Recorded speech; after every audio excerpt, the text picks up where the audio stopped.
परेशान हो गई हूँ मैं तो इस गर्मी से। अब तो झाड़ू लगाने में भी बाल्टी भरकर पसीना निकल जाता है। न जाने कब ये गर्मी का मौसम खत्म होगा। अब नहीं लगा रही मैं झाड़ू, बाकी की जगह पर बाद में झाड़ू लगाऊंगी। थोड़ी देर बैठकर पानी पी लेती हूँ। उर्मिला गिलास लेकर जैसे ही मटके से पानी निकालने लगती है तो देखती है कि मटके में बिल्कुल ना के बराबर पानी बचा है। एक तो ये गर्मी, ऊपर से मटके का पानी भी खत्म होने को आ गया है। अब जाओ इतनी दूर कुएं पर और गर्मी में पानी भर कर लाओ। अगर इसे मैं पी लूंगी तो जुगनी स्कूल से आने के बाद क्या पिएगी। इस गर्मी ने तो पानी के लिए भी मोहताज करके रख दिया है। उर्मिला गर्मी से परेशान हो रही होती है कि तभी उर्मिला की सास हाथों में पूजा की थाली लिए घर आती है। माँ जी, आप सुबह के मंदिर गई हुई हैं और अब दोपहर में आ रही हैं। वो लाजवंती है ना, उसकी तबीयत काफी खराब हो गई है। गरम लू लग गई है उसे। कल उसका बेटा उसे शहर के सरकारी अस्पताल में दिखाने के लिए ले जाएगा। इस गर्मी ने तो हम सभी गांव वालों की नाक में दम करके रख दिया है। न घर के बाहर रह सकते हो, ना ही घर के अंदर। माँ जी, घर के अंदर रहें भी तो कैसे रहें। सबके घास फूस के घर बने हुए हैं। घर है, जगह जगह से धूप की किरणें घर के अंदर आती हैं। दिन तो दिन, रात में भी घर बिल्कुल आग की भट्टी बना रहता है। ठंड हो, बारिश हो या गर्मी, चैन किसी भी मौसम में नहीं मिलता है। मैं तो परेशान हो गई हूँ। माँ जी, आप घर में रुकिए, जुगनी के आने का समय हो गया है।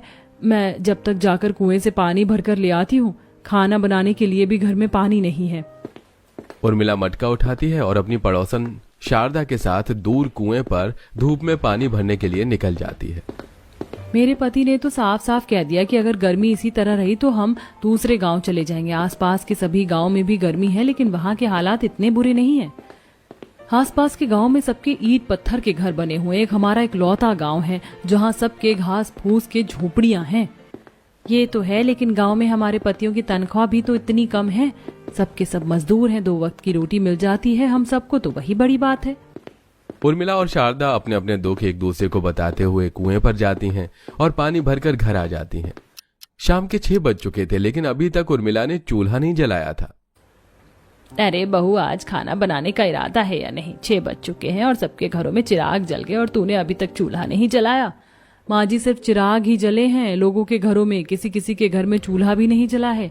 6 बज गए हैं तो क्या हुआ? आप देख नहीं रही हैं बाहर अभी कितनी ज्यादा गर्माहट हो रही है। अब इतनी गर्मी में मैं बाहर चूल्हे पर खाना कैसे बनाऊं? और घर के अंदर बनाऊंगी तो पूरा घर अंदर ज्यादा भभक जाएगा, रात को सो भी नहीं पाएंगे। ये गर्मी तो हम गरीबों की एक दिन जान लेकर रहेगी। चल बहू, जब तक सब्जी वगैरह काट लेते हैं। उर्मिला अपनी सास के साथ मिलकर सब्जी वगैरह काटती है और आटा गूंथ कर रख देती है। रात के तकरीबन 9 बज चुके थे और अब गांव की सभी बहुएं अपने अपने घरों के बाहर निकलकर चूल्हे पर खाना बनाना शुरू करती हैं। तू भी अभी खाना बनाना शुरू कर रही है? मेरे तो दोनों बच्चे भूखे पेट ही सो गए। अब जल्दी से खाना बनाओ और उन्हें खिलाओ। सुबह भी उन्होंने कुछ नहीं खाया था। मेरी भी बेटी 7 बजे ही सो गई थी। अब क्या करें, हम भी इतनी गर्मी में ना बाहर खाना बना सकते हो ना ही घर के अंदर। रोज रात होने का इंतजार करना पड़ता है कि कब रात हो और थोड़ी बहुत ठंडक में हम लोग खाना बनाएं। अरे मैंने तो सोच रखा था कि इस साल चाहे कुछ भी हो, गर्मी शुरू होने से पहले ही एक ईंट पत्थर का छोटा सा कमरा ही बनवा दूंगी, लेकिन इस साल भी पैसे नहीं हो पाए। न जाने कब तक हम गांव वालों को इन झोपड़ियों में रहना पड़ेगा गर्मी में। अब तो भगवान ही हमारा मालिक है। ऐसे कई दिन गुजर जाते हैं। उर्मिला हर रोज की तरह घर की सफाई कर रही होती है कि तभी अचानक छत से थोड़ी बहुत घास फूस गिर जाती है और वो धूप सीधा घर के अंदर आने लगती है। भगवान, क्या मुसीबत है, मदद तो हमारी कर नहीं रहे हो। कम से कम नई नई परेशानी तो मत दो। पहले ही क्या इस घर में हम कम परेशान थे जो अब एक और परेशानी दे दी। उर्मिला जैसे तैसे करके छत को ठीक कर तो देती है, लेकिन अब तो हर दिन की बात होने लगी थी। गांव में हर कोई इन परेशानियों से काफी ज्यादा परेशान था। उर्मिला सुबह ही अपनी बेटी के लिए खाना बनाकर चली जाती है। जब उर्मिला दोपहर में आती है तो देखती है कि उसकी बेटी अभी तक भूखी बैठी है। तुमने खाना क्यों नहीं खाया बेटा? मैं तो रोटी सब्जी बनाकर गई थी ना। रोटी और सब्जी में से खट्टी खट्टी बदबू आ रही है। लगता है गर्मी की वजह से खाना खराब हो गया। इसी तरह परेशानियों में घिरे हुए इस पूरे गांव वालों के दिन गुजर रहे थे। आज तो हद से ज्यादा ही गर्मी पड़ रही थी। बार बार उर्मिला का प्यास के मारे गला सूख रहा था, तो वहीं पानी की तरह उर्मिला के शरीर से पसीना बह रहा था। उर्मिला कड़कड़ाती धूप में घर से बाहर निकल जाती है और काफी देर तक चलते चलते उर्मिला अपने गांव के पास ही बने पहाड़ी के इलाके में पहुंच जाती है। वहां जाते ही उर्मिला को हल्की हल्की ठंडी महसूस होने लगती है। यहाँ तो कितनी ज्यादा ठंडक हो रही है। आसपास कोई झरना वगैरह है क्या? यहाँ आकर तो गर्मी लगना भी बिल्कुल ना के बराबर सी हो गई है। उर्मिला जब थोड़ा और आगे जाकर उन पहाड़ों पर चढ़ती है तो वहां की थोड़ी बहुत मिट्टी उर्मिला के पैरों में लग जाती है। अरे यहाँ की मिट्टी तो काफी ज्यादा ठंडी है, ऐसा लग रहा है मिट्टी नहीं बल्कि बर्फ हो। उर्मिला थोड़ी देर के लिए उस ठंडी मिट्टी पर ही लेट जाती है। इतने दिनों बाद इतनी ठंडी जगह पर जाकर उर्मिला को काफी सुकून भरी नींद आती है और उर्मिला पूरे 2 घंटे बाद सोकर उठती है। मुझे तो पता नहीं चला कि कब 2 घंटे बीत गए। बहुत अच्छी नींद आई मुझे। अगर इस मिट्टी का इस्तेमाल करके हम लोग अपने लिए घर बनाए तो वैसे भी उस घास के घर से अच्छा तो मिट्टी का ही घर होगा, कम से कम थोड़ी ठंडक तो मिलेगी। उर्मिला जल्दी से घर जाती है और सारी बात अपने पति और सास को बताती है। अगले दिन उर्मिला अपने पति विनोद के साथ बैलगाड़ी लेकर उस पहाड़ी इलाके में पहुंच जाती है और वहां से टोकरी भर भर कर ढेर सारी ठंडी मिट्टी लेकर अपने घर आती है। अरे बहू, तू तो सच कह रही थी, ये मिट्टी तो काफी ज्यादा ठंडी है। हाँ माँ जी, और अब इसी ठंडी मिट्टी का हम लोग घर बनाएंगे।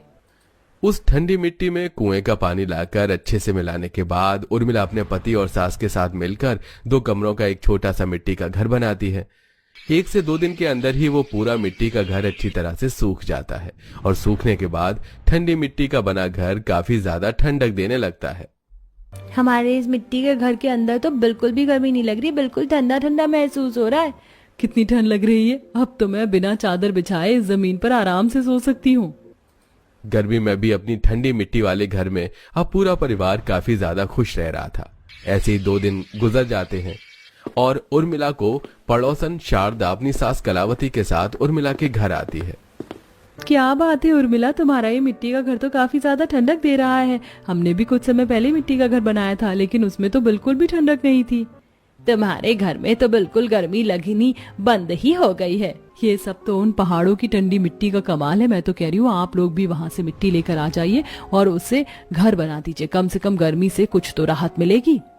उर्मिला की बात मानकर अगले दिन शारदा अपनी सास के साथ उन पहाड़ियों से जाकर ढेर सारी ठंडी मिट्टी लेकर आती है और अब उनसे अपना घर बनाती है। एक को देखकर गांव में अब कई सारे लोग उन पहाड़ी से ठंडी मिट्टी लेकर आते हैं और उससे अपना घर बनाते हैं। तुमने तो कमाल कर दिया, वरना मैंने सोचा नहीं था कि मिट्टी का घर रहने के लिए इतनी ठंडक दे सकता है, वरना हम लोग तो कब का मिट्टी का घर बना लेते। जहां पहले इस छोटे से गांव में हर किसी का घास फूस का घर था, तो वहीं अब गांव में हर कोई अपनी मिट्टी का घर बनाने में लगा हुआ था। ऐसे ही 1-2 दिन गुजर जाते हैं। उर्मिला हर रोज की तरह रात होने का इंतजार करती है और रात होते ही आंगन में चूल्हे पर खाना बना रही होती है। मिट्टी का घर तो बन गया, लेकिन अभी भी रात होने का इंतजार करना पड़ता है, तभी चूल्हा जलता है। हमारे घर में आज फिर जुगनी सो गई खाली पेट। जिस तरह से तूने ये मिट्टी का घर बनाया है, ठीक उसी तरह एक रसोई भी बना ले। कब तक जागने के लिए हमें रात का इंतजार करना पड़ेगा? कह तो आप ठीक रही हैं। सोच रही हूँ एक मिट्टी की रसोई बना ही लेती हूँ। थोड़ी बड़ी बनाऊंगी, सारा सामान रसोई में आ जाए और कम से कम चूल्हा तो समय से हमारे घर में जलेगा। अगले दिन फिर से उर्मिला पहाड़ों से ठंडी मिट्टी लेकर आती है और उससे एक छोटा सा कमरा बनाती है और उसके अंदर अपनी मिट्टी की छोटी सी रसोई, जिसमें चूल्हे से लेकर मसाले के डिब्बे और बर्तन रखने के लिए भी कई सारे खांचे होते हैं। देखते ही देखते पूरा गांव मिट्टी के गांव के घर में बदल जाता है। ऐसे ही कुछ समय और गुजरता है और आज शहर के कुछ लोग घूमने के लिए इस गांव में आते हैं। वाह कोमल, इस गांव में तो पूरे घर मिट्टी के बने हुए हैं। मिट्टी के घर तो कई 100 साल पहले लोग रहने के लिए बनाते थे। मुझे नहीं पता था कि आज के समय में भी लोग इस तरह के घर बनाते हैं। सारे घर कितने ज्यादा ब्यूटीफुल है ना, मुझे तो ऐसे ही घर में रहना है। उर्मिला उन शहर से आए लोगों को अपने मिट्टी के घर के अंदर ले जाते हैं और अंदर से वो सभी घर देखने लगते हैं। आपका ये मिट्टी का घर बाहर से सुंदर दिखने के साथ साथ अंदर से काफी ज्यादा ठंडा है। बहुत अच्छा है आपका ये मिट्टी का घर। इस मिट्टी के घर के साथ आपके इस घर और गांव की काफी सारी फोटोज क्लिक करना चाहते हैं और उन्हें हम सोशल मीडिया पर पोस्ट करेंगे ताकि शहर के लोग इस गांव में आकर इस गांव की खूबसूरती को देख सके। शहर से आए वो सभी लोग मिट्टी के घर से भरे उस गांव की काफी सारी फोटो क्लिक करते हैं। इतने सुंदर सुंदर मिट्टी के घर की जब वो लोग सोशल मीडिया पर पोस्ट करते हैं फोटो, तो शहर के काफी सारे लोग उस गांव में आते हैं। कुछ समय पहले तक जहां शहर में रहने वाले लोगों को इस छोटे से गांव का नाम तक नहीं पता था, अब सभी गांव वाले हंसी खुशी अपने घरों में रहते।